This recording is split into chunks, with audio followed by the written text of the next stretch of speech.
I've mentioned a few times on this channel that my favorite video game of all time is Final Fantasy VI, which pains me because Final Fantasy VII's popularity means Square Enix often forgets that the numbers 1 through 6 actually exist.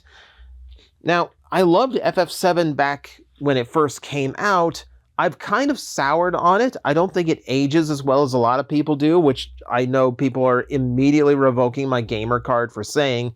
I'm sorry if you are scared of the truth.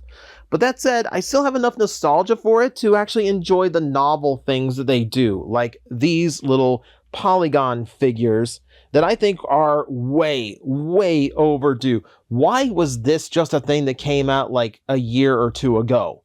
Why did it take that long for someone to realize maybe we should actually just do figures that look like those little Lego Popeye characters they were in the original PlayStation 1 version? Because that's where the nostalgia is, that's where the uniqueness is.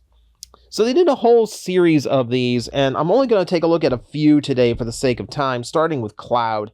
And yeah, he's got that Popeye proportion to him, doesn't he? Yeah, he's well sculpted enough. Like, clearly, I don't expect them to be poorly sculpted when it's doing PlayStation 1 polygons. So, I guess low bar? Very low bar?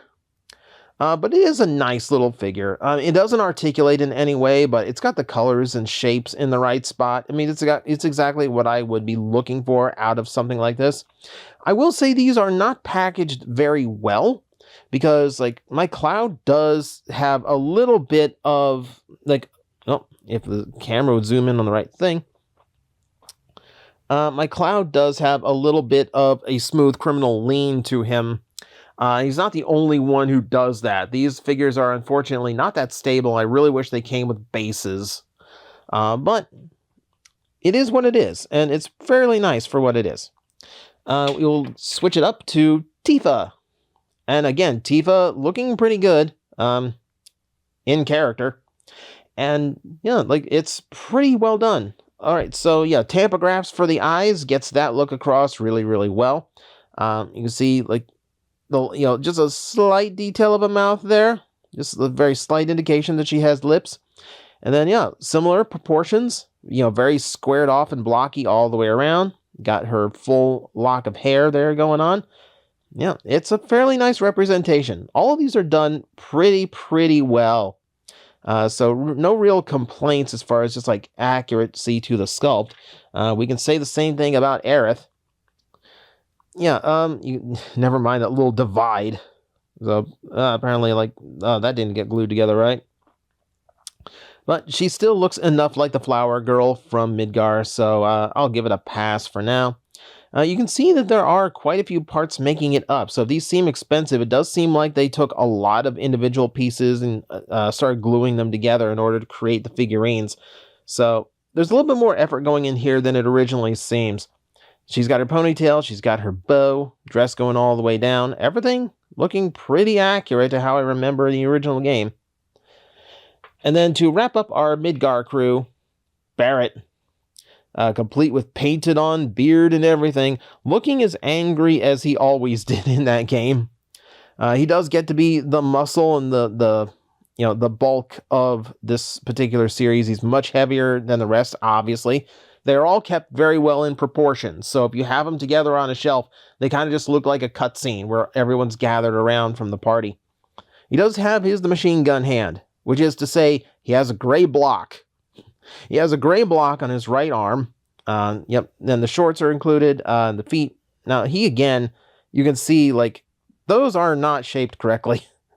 And that's not because they're not shaped correctly, it's just like they were packaged incorrectly, so he has a very precarious balance to him as a result, and he goes over very, very easily despite his weight. Look at that. Look at the lean back.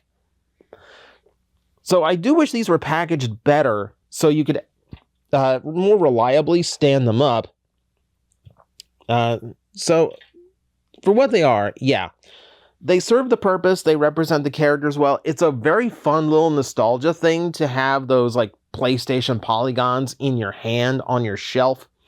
And I picked these out because these were done a while ago, and I was always shocked because the rest of the wave is like Reno. One Turk, you know, and we didn't get the rest of the main cast. And I thought to myself, wow, that's kind of weird that they just did one series and then stopped. But as I double checked to see what the line was called for the thumbnail, I was actually surprised to find they're doing another one next year, which includes most of the rest of the Turks. Kate Sith and Yuffie and Sid are in it.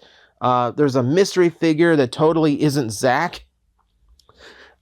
So yeah, this is continuing, much to my surprise. So who knows? If I do Toycember next year, I may or may not start talking about more of them. But it is nice to see that this was not a one and done.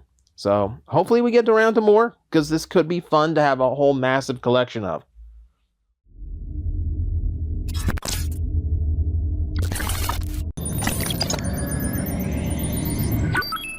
Analysis complete. Adapting translators to local language.